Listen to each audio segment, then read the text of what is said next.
একটা গল্প মনে পড়ে গেল।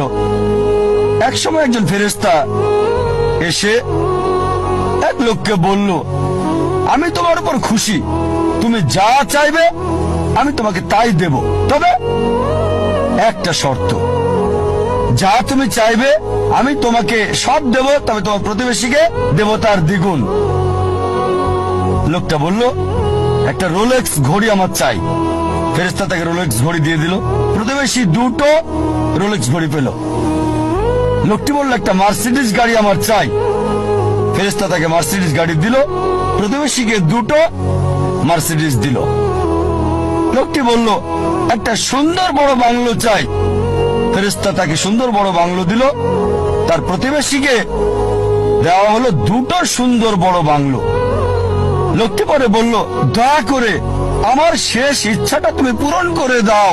কি সেটা? আমার একটা চোখ তুমি নষ্ট করে দাও, যাতে কিছু আমি চোখে না দেখতে পাই।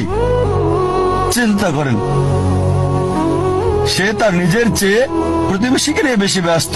তার জীবন সহজ কি জটিল সেটা ভাবছে না সে। প্রাচুর্য কি দারিদ্রতা যাই থাকুক, সে বেশি চিন্তিত তার প্রতিবেশীর চেয়ে ভালো জীবন যাপন করা নিয়ে। এ কারণেই সে ফেরেশতাকে বলল, আমার একটা চোখ নষ্ট করে দাও, যাতে প্রতিবেশীর দুটো চোখই নষ্ট হয়ে যায়। এভাবে আমরা প্রতিবেশী কেন্দ্রিক। নিজের সুখী কিনা ভাবছে না, দেখতে পারবে কিনা সেটা ব্যাপার না।